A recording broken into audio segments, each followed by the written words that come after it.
Chronic migraine is 15 or more headache days a month, each lasting 4 hours or more. Botox, onabotulinum toxin A, prevents headaches in adults with chronic migraine. It's not for adults with migraine with 14 or fewer headache days a month. It prevents, on average, 8 to 9 headache days a month versus 6 to 7 for placebo. Prescription Botox is injected by your doctor. Effects of Botox may spread hours to weeks after injection, causing serious symptoms. Alert your doctor right away, as difficulty swallowing, speaking, breathing, eye problems, or muscle weakness can be signs of a life-threatening condition. Patients with these conditions before injection are at highest risk. Side effects may include allergic reactions, neck and injection site pain, fatigue, and headache. Allergic reactions can include rash, welts, asthma symptoms, and dizziness. Don't receive Botox if there's a skin infection. Tell your doctor your medical history, muscle or nerve conditions, including ALS, Lou Gehrig's disease, myasthenia gravis or Lambert-Eaton syndrome, and medications, including botulinum toxins, as these may increase the risk of serious side effects. Ask your doctor and visit BotoxChronicMigraine.com or call 1-800-44-BOTOX to learn more.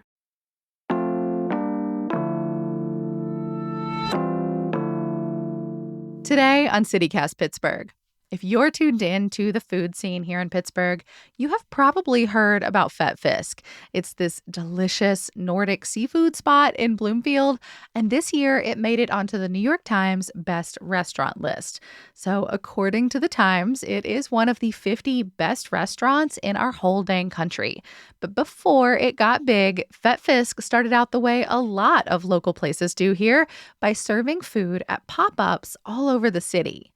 This holiday season, we're revisiting some of our favorite CityCast episodes, and today we're serving up our yummiest story of the year by throwing it back to our interview with Chef Nick Forsberg during Fet-Fisk's early days, just before it became a real brick and mortar, and when Nick himself was getting some different national attention.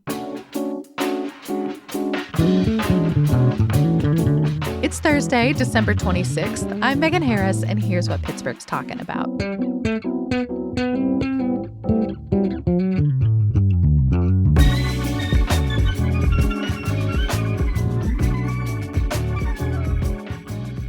Nick Forsberg, welcome to CityCast Pittsburgh. Thanks, Megan. Thanks for having me. And congratulations on your James Beard Award nomination. That's kind of amazing. Are you totally overhearing that by now? I am, but I'm still pretty elated about it. It came as a big surprise, but also at a perfect time when we were applying for our loan from the URA for the restaurant. So I had to snag the application back real quick. I was like, can I just pencil something in there maybe? So you run a pop-up called Fet-Fisk or Greasy Fish. How would you describe the cuisine? Oh, I'm not getting any better at answering this question, but it's Nordic, Scandinavian inspired kind of by my heritage, but really it's more focused around sustainability and traceability of the ingredients. I run my own farm where we grow about 90% of the produce that we use, and everything else is either sourced from the region, or as far as seafood goes, I just make sure that it's sustainably harvested. Yeah. So that's sort of the backbone of the concept. But from there, it's just sort of loosely European, French inspired stuff with kind of a Nordic twist. What does Nordic mean for my plate? What would I see or get to experience, food wise, that would feel, I don't know, maybe different for some of Western Pennsylvania? Dill. Yeah, it's all down to the dill. Yeah, it's like I'll just throw some dill on here that makes it Nordic. One single herb. I think it's pretty simple food. Yeah, did you have to do much research? Were you kind of pulling from family memories? Is there a grandma's recipe somewhere in here? I mean, there definitely are a few of those. But again, I only made it over there every so often. But definitely have some standout food experiences, especially like my great grandma eating chanterelles fried in butter at her house in the country in Sweden was like, I was 8 years old and that just blew my mind. I had never eaten anything like that and wouldn't eat anything like that again for another 10 years maybe. Yeah. But a lot of it is like it's sort of like self-implanted or projected. Like it's sort of like in my imagination what I would want to see. So it's like one step away from the actual reality of most Swedish food, which is like meatballs and potatoes at a truck stop, it's like, or like kebab. Well, so this farm, it's in Lincoln, Leamington, I think I read. How, I guess, Which came first, the food or the farm? Well, initially when I started Fet-Fisk, I was working at Tiny Seed Farm for Todd Wilson. I was kind of like the field manager for him. And they're all organic, right? They are, yeah. And I mean, when I moved to Pittsburgh, there weren't a lot of restaurants that I was excited about working in. I felt like there wasn't much. I mean, that's not to say, I mean, like it's come a long way too, but I think I just transitionally, it wasn't seeming so attractive to me. And so I kind of like happenstance, I like worked at a restaurant that Todd worked at. He ran a farm, and then I started working for him and really fell in love with that as like another avenue to explore like food production. And so I think it's always been in the back of my mind. And when we first started Fet-Fisk, anyway, this is my long story. Go in. But like started Fet-Fisk, I was working there. And so like we started January 2019, so no veggies then. But as soon as stuff started popping out of the ground, I was like, it was all over the menu. So I was like, well, this makes perfect sense. I'm going to harvest this stuff the day before dinner. Like you can't match that freshness, you know? Yeah. What do you grow in your garden? Right now we have peas going in the ground, arugula, dill, radishes, cabbages, and then into tomatoes, peppers, eggplants. Watermelons is one of my favorite things to grow. Then we do, pumpkins, squash, more fall cabbage, things like that. Yeah. And then with the garden itself, how does that like kind of affect your creative process? Does it feel constraining to be, have 90% of your vegetables come from it, or is it kind of fun? No, I need that. Honestly, I think if someone, just gave me a blank piece of paper and was like, what do you want to cook? I don't think I could come up with a single dish, but you're an like 8 crayon box kind of guy, not a 64 crayon box kind of guy? Yeah, I think so. I mean, you really get to like squeeze some creativity out of your brain when you're confined like that. Or at least I do, I think. And I mean, every week I'm a huge list guy. I make lists of all the vegetables that I have, what kind of like preserved stuff I need to use. And then the menus just come from there. So. But what if, your pop-ups are planned weeks in advance? What if a critter gets into the garden and destroys something you've got on the menu? That changes things, right? Yeah, it's a little inconvenient, sure. But I mean, it's like I'm at the farmer's market every week with our stand, so I can kind of make up for losses there. So.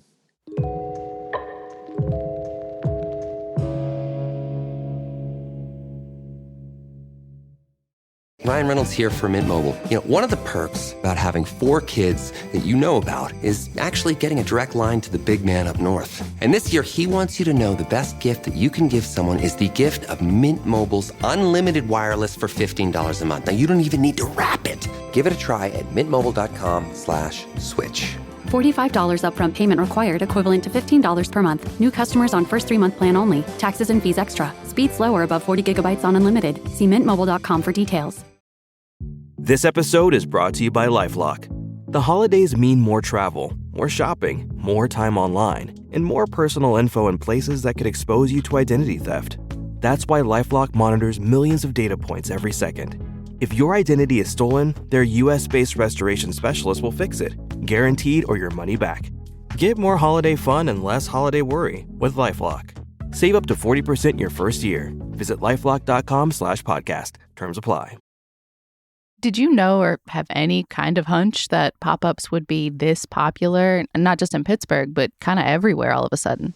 I mean, the pandemic was just like, a revelatory moment where people are like, maybe I don't necessarily want to bust my ass for something that's not mine all the time. And yeah, I mean, I know I felt that way, and I decided to, make the move to full self-employment during the pandemic. I bet. Pop-up, it's like a sandbox, and so people are, they're trying their hand at stuff. And I think it's a great way to get started. I mean, it worked for me.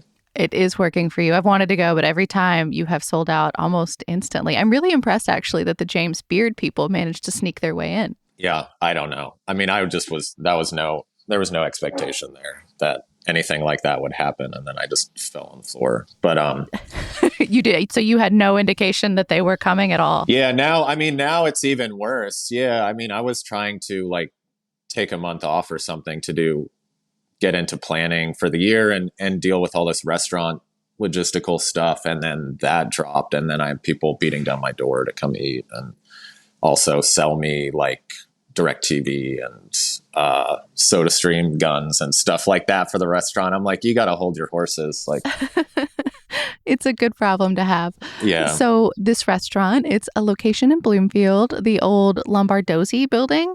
I want to play a little tape actually from your GoFundMe page. My name is Kate Romaine. I have Black Rice Kitchen, and I have been a chef in Pittsburgh for about 30 years. Is that true? I'm elder, but I'm not ancient. The first time he did a pop-up in our space, I was more than impressed.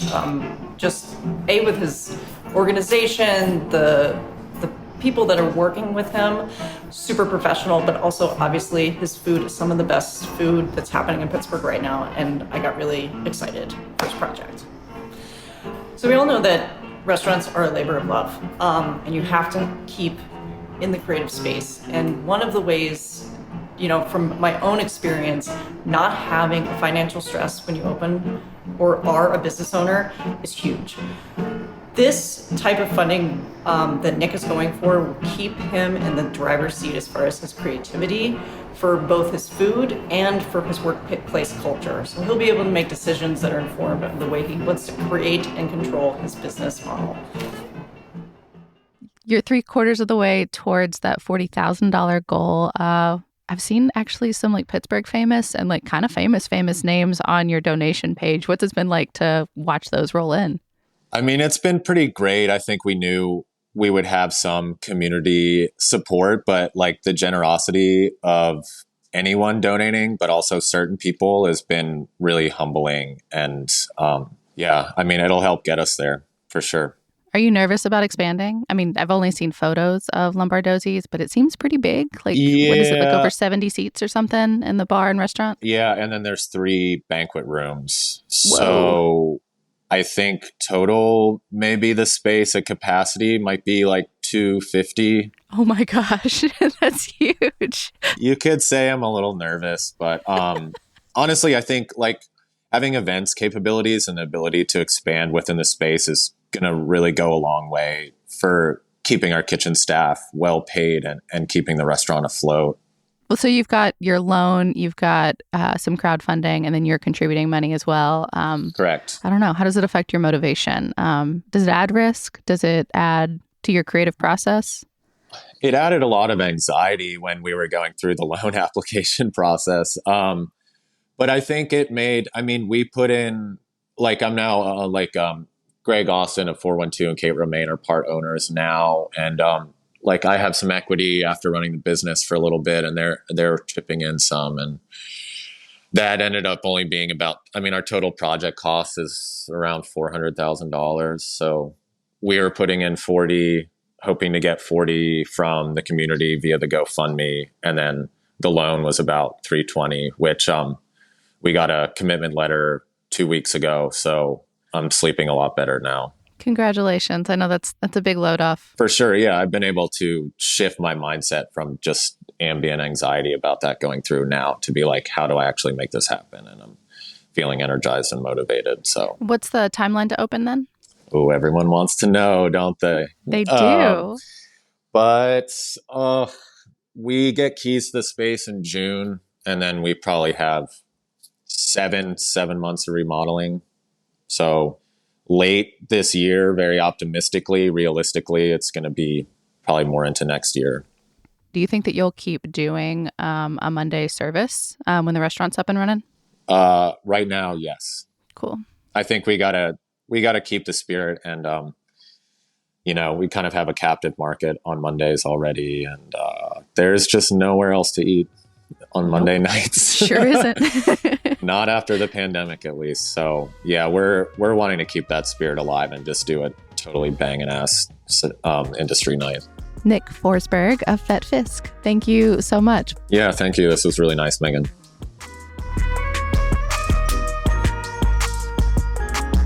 That's all for today here on CityCast Pittsburgh. If you're wondering, no, Nick did not win the James Beards, but it's still amazing to get a nod like that just as you're opening up shop. And good news, Fet-Fisk has kept with its old tradition for Monday night service. They're open Thursday to Monday, 5 to 10 p.m. We really hope you'll keep listening to shows like this. You know, we do food episodes every Thursday to share what's delicious in Pittsburgh. You can also check out our website. We've got a running list of new food and drink in the Burgh. You can find it all at pittsburgh.citycast.fm. We'll be off tomorrow, but please check your podcast feed on Monday for the most nostalgic story of the year.